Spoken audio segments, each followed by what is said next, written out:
Salut les Mancuniens, j'espère que vous vous portez bien les gars. Manchester United s'incline 2 buts à 0 contre Wolverhampton. La spirale négative continue toujours de s'abattre du côté de Manchester United. Ruben Amorim semble être sans idée. Et là, on a assisté clairement à la débâcle de Manchester face à une équipe qui était dans le rouge depuis le début du championnat. Donc les gars, on va essayer de revenir sur cette rencontre-là, essayer de faire un petit débrief et en même temps donner encore une fois les flops de cette rencontre. Alors les gars, comme je l'ai dit, United s'est incliné contre Wolverhampton. Wolverhampton qui occupait avant cette rencontre-là la 18e place de la Première Ligue. Wolverhampton était limite on va dire parti si on en restait à la 17e journée. Wolverhampton était prétendant à une place de la Championship. Mais non, avec leur nouveau manager, ils sont arrivés, ils ont fracassé Leicester pour leur prochain match, pour leur précédent match, 3 buts à 0. Et là, ils récidivent à nouveau en écrasant carrément Manchester United. Et puis United a clairement donné le bâton à Wolverhampton pour que ces derniers se fassent littéralement fracasser par les joueurs du Molineux Stadium. Alors les gars, on va commencer par le classement que Amorim nous habitue maintenant presque tout le temps.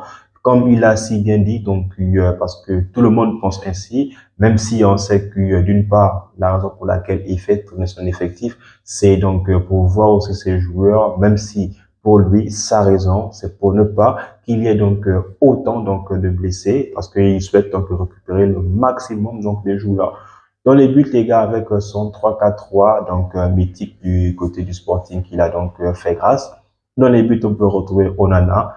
L'axe, du moins, les trois défenseurs étaient Lenny Yoro qui était titulaire, Harry Maguire qui enchaîne des belles performances, mais aussi sur le côté gauche, nous avions Lisandro Martinez. Sur les pistons, nous avons comme Diego Dallo au côté droit et puis Mazraoui sur le côté droit Mazraoui et sur le côté gauche Diego Dallo qui pour moi ont fait les gars le taf, mais je pense aussi qu'avec l'accumulation des matchs ces derniers là montrent vraiment qu'eux aussi commencent à fatiguer et puis ça s'est vu lors des accélérations d'un certain Cunha qui a fait le Manchester United clairement un calvaire pour tous les milieux qui étaient titulaires à Manchester United. Parce que oui, le double pivot, puis voilà, je ne cesse d'encenser, le double pivot qui pour moi était est dithyrambique limite, mais là, ils ont complètement flambé, à l'exception de un, Ougarté, très franchement les gars, je pense que si Manchester United ne l'avait pas, donc Wolverhampton pouvait fracasser United peut-être 3-4-0 même parce qu'il nous a intercepté beaucoup de ballons qui étaient des passes qui cassaient limite et la ligne d'attaque et la ligne de défense de Manchester. Heureusement Ugarte était là. Kobe Mainoo il continue encore sur sa lancée avec la prestation moyenne qu'il nous a sorti face à Bournemouth. Là, il fait encore la même chose. Il n'a pas fait une très très belle performance. D'ailleurs, les passes même qu'il faisait, les tentatives qu'il essayait de faire, malheureusement, ce n'est pas passé. On le sait tous, Maïno revient de blessure, ce sera un peu difficile pour lui de pouvoir enchaîner, sachant qu'on sait très bien qu'il est pétri de talent et que c'est forcément une pépite qu'on a forcément envie de voir grandir. Et puis pour les trois de devant, il y avait Bruno Fernandes pour essayer d'animer ces deux attaquants qui sont Amad Diallo et bien sûr Rasmus Højlund.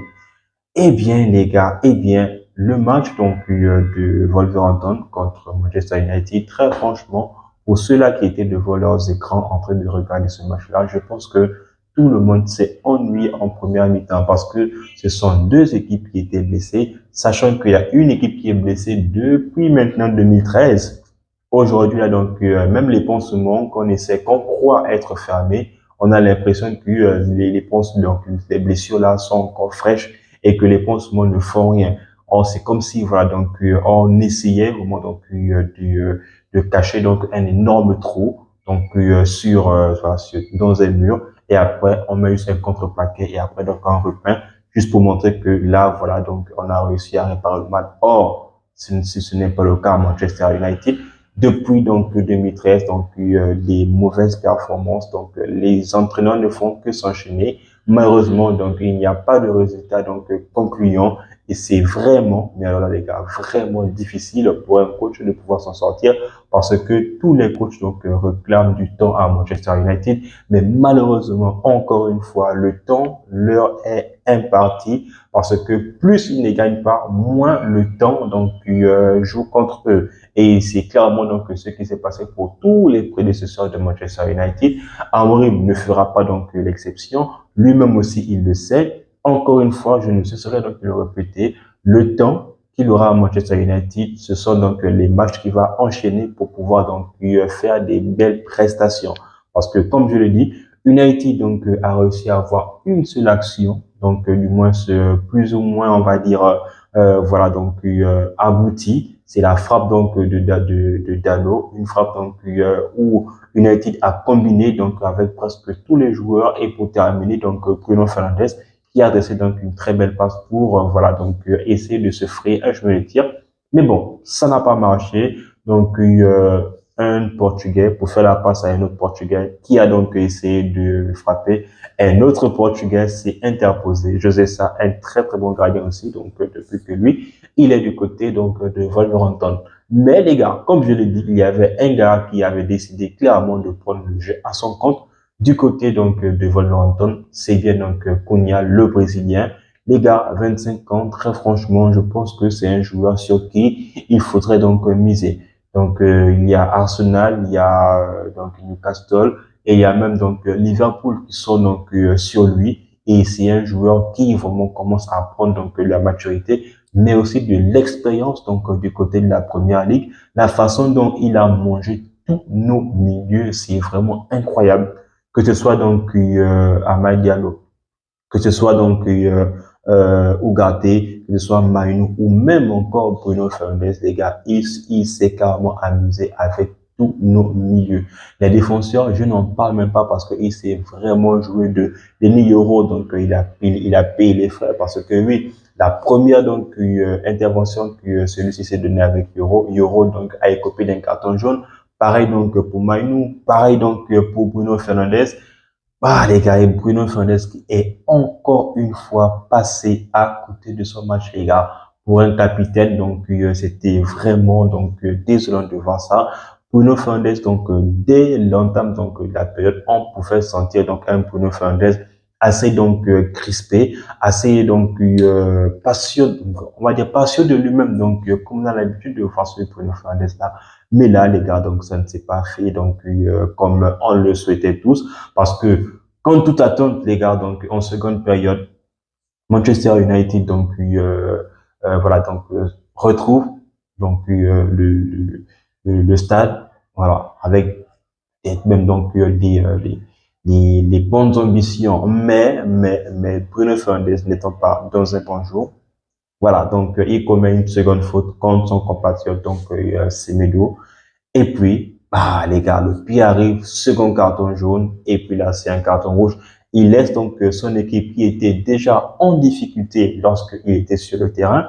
Mais là, ça va être encore pire parce que dans la foulée, Wolverhampton avertit donc Manchester United avec un but en hors-jeu où on a dû checker le VAR.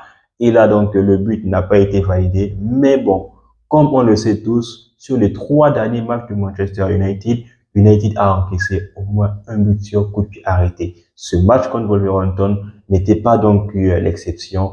D'ailleurs, un autre coup franc direct, c'était donc ainsi en Carabao Cup face à Tottenham, lorsque Son a mis donc le super but où Bayindir s'est plaint, voilà donc quand on lui a attrapé la main, et puis donc il contestait ce but-là.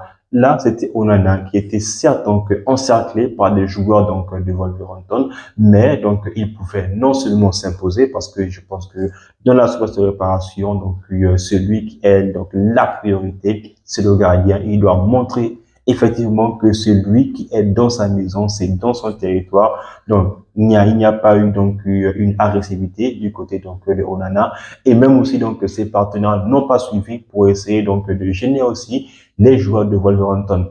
United encaisse donc encore une fois un but sur coup de pied arrêté. Qui marque ce but-là? Encore une fois, c'est Cunha. Cunha qui a décidé carrément donc de prendre United à son compte. Il a donc 10 buts aujourd'hui. Donc nous les gars, notre meilleur buteur de Manchester, il a 4 buts.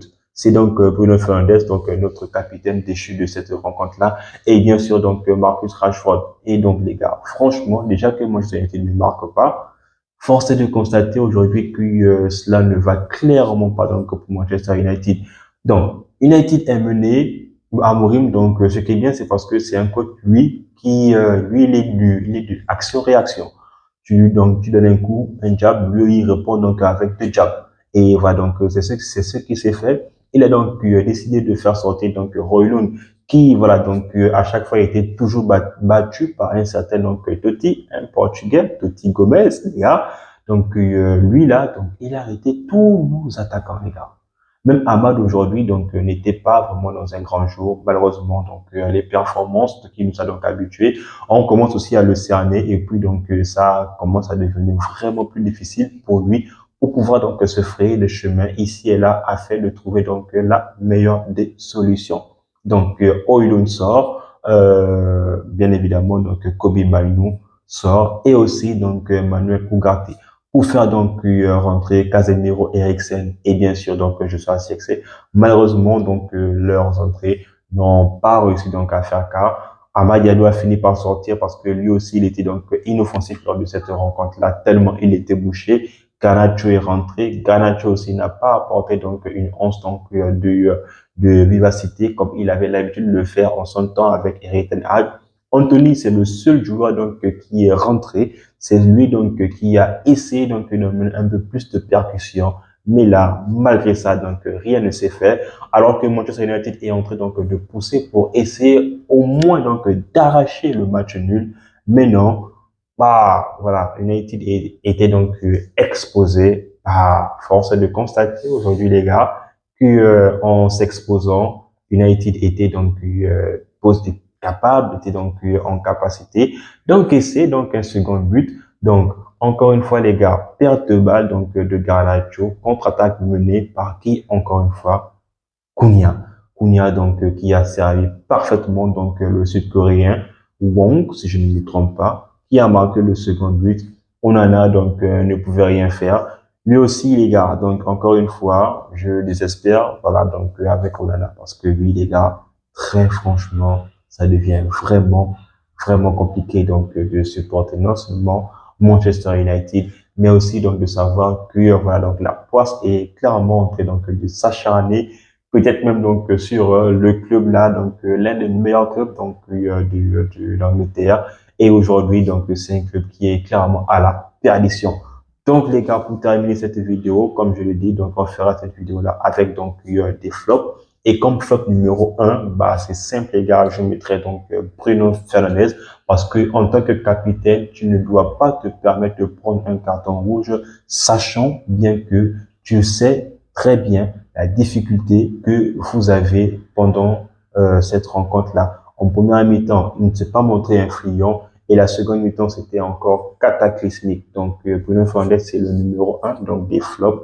En deux, les gars, bah, encore une fois, bah, là, je suis obligé de mettre donc Mainoo qui n'a pas fait donc un grand match, mais aussi donc le troisième flop pour moi, je dirais que c'est Højlund, même si les gars donc il pouvait encore donc se créer lui-même ses occasions. Donc, un peu comme du Cyborg Haaland qui est lui aussi en panne. Mais là, les gars, donc, il n'a pas réussi à apporter donc sa puissance pour pouvoir donc s'appuyer avec ces deux ailiers. Mais bon, donc, on espère vraiment, voilà, donc, que Ruben Amorim va essayer donc de remonter la pente. Celui-ci, on lui a encore même posé la question de savoir pourquoi est-ce que Rashford n'est pas là. Et vraiment, les gars, j'ai aimé donc sa réponse parce que oui, il a dit donc que son comportement ne montre pas qu'il veut être là sur les feuilles donc de match pour pouvoir donc participer au match donc de Manchester United. Donc les gars, c'est un peu sur ces mots-là que s'achève donc cette vidéo. Prochain match de Manchester United. Alors, donc, je vais regarder. Alors, le prochain match de Manchester United, je pense qu'on va encore jouer contre un gros. Manchester United, voilà, donc joue contre Newcastle à Old Trafford et en même temps, donc pour la prochaine rencontre, United va donc jouer Liverpool, ensuite va jouer Arsenal. Donc les gars, trois gros matchs de Manchester United où si Ruben Amorim ne gagne pas donc deux de ces trois rencontres là ou bien donc fait des matchs nuls, au pire, je pense que là, il commencera donc lui aussi à être sifflé du côté de Old Trafford. Donc les gars, c'est sur ce mot que s'achève cette vidéo. Si vous avez aimé donc la vidéo, n'hésitez pas donc à me le dire en commentaire. Encore une fois les gars, moi je me ferai donc voilà, donc de vous le lire. Sinon les gars, on s'abonne, on reste en santé, mais aussi et surtout, tout ce que